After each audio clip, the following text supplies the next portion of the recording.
তাহলে দেখেন এই পেজের যে ডাটাগুলো আছে এগুলাকে কিন্তু সে এখান থেকে অলরেডি কালেক্ট করে নিছে। এখন এটাকে আমি এখান থেকে মিনিমাইজ করব, মিনিমাইজ করে এখান থেকে আমরা সিম্পলি এখান থেকে সেকেন্ড পেজে চলে যাব। এখন এখান থেকে আমরা সেকেন্ড পেজে চলে যাব। এখন আমাদের সেকেন্ড পেজটা কোথায় আমরা একটু দেখি। এই যে দেখেন এটা হচ্ছে আমাদের সেকেন্ড পেজ। আমরা এখান থেকে সেকেন্ড পেজে চলে আসব। সেকেন্ড পেজে চলে এসে আমরা হচ্ছে এই এক্সটেনশনটাকে আবার উঠাবো, উঠে এখান থেকে ইনফিনিট স্ক্রলে ক্লিক করে স্টার্ট কাউইং এ ক্লিক করলে এখন আমাদের পরবর্তী পেজগুলো কিন্তু সেই স্ক্রেপ করতে থাকবে। এখন দেখেন বন্ধুরা, খেয়াল করেন, ইতিমধ্যে আমাদের একটা পেজ স্ক্রেপ হয়েছে যেখানে আমাদের ডাটা সংখ্যা ছিল 22টা। এখন কিন্তু আমাদের বাকি পেজগুলো স্ক্রেপ হবে। এই যে দুইটা পেজ স্ক্রেপ হয়েছে, টেবিল নোট চেঞ্জ, এই যে দুইটা পেজ স্ক্রেপ হয়েছে, আমাদের ডাটা সংখ্যা হচ্ছে 37টা। তো এইভাবে হচ্ছে এটা। এখন যদি আবার আমরা এখান থেকে হচ্ছে স্টার্ট ক্রাউইং এর সেকেন্ড থার্ড পেজে গিয়ে যদি এখন আবার আমরা স্টার্ট ক্রাউইং এ ক্লিক করি তাহলে কিন্তু আবার থার্ড পেজে গিয়ে স্টার্ট ক্রাউইং এ ক্লিক করলে কিন্তু সে আবার আমাদেরকে তৃতীয় নাম্বার পেজের ডাটাগুলোকে কিন্তু দিয়ে দিবে।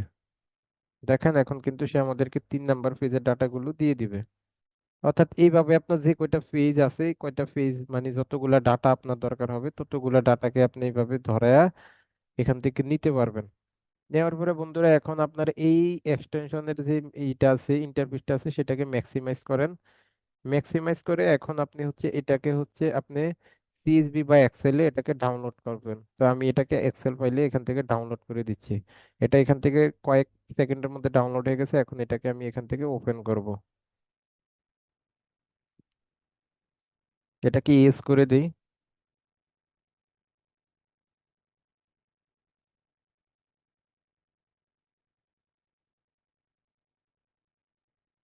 তাহলে দেখেন এই ডাটাগুলো কিন্তু আমাদের এখানে ওপেন হয়েছে। এখান থেকে এনাবল এডিটিং এ ক্লিক করবেন। আপনার এক্সেল যে ফাইলটা আছে এটাকে এনাবল এডিটিং করবেন। এখান থেকে এটাকে ক্লোজ করে দেন। এখন এগুলাকে আমরা অন করি। এখানে আমাদের অনেক অপ্রয়োজনীয় ডাটাও আসছে যেগুলো আমাদের দরকার হবে না।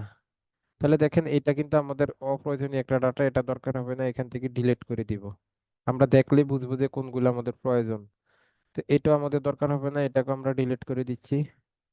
দেখেন এটা কিন্তু আমাদের দরকার, কারণ এটা হচ্ছে আমাদের রেস্টুরেন্ট নেম। এখন রেস্টুরেন্ট নেম এটা আমরা দেখলেই বুঝতে পারছি যে এই যে পোর্টাবলি স্যান্ডউইচ শপ, তার মানে এটা হচ্ছে রেস্টুরেন্ট নেম।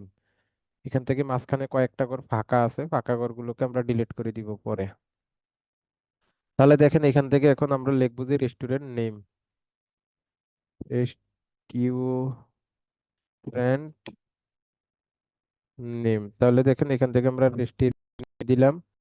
এখান থেকে রেস্টুরেন্ট রিভিউ কিন্তু দিছে। এখান থেকে চাইলে যদি রিভিউটা ক্লায়েন্ট চায় তাহলে কিন্তু রিভিউ সেকশনটা আপনি এখান থেকে রাখতে পারবেন।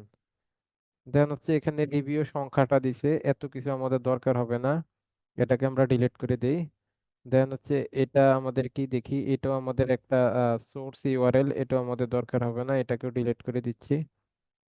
দেন হচ্ছে এটা কি, এটাও আমাদের দরকার হবে না, যে একটা রেস্টুরেন্টের প্রধান মেনুগুলো কি কি এখান থেকে আমাদের আমরা দেখি যে এখান থেকে আমাদের মূল যে জিনিসটা, যে ওয়েবসাইট, ফোন নাম্বার, ইমেল, এইগুলার মধ্যে যা যা থাকবে আমরা তাই রাখবো। এগুলা কোনো ধরনের সোর্স ইমেজ টিমে সোর্স ইউআরএল এগুলো আমাদের রাখার দরকার নেই।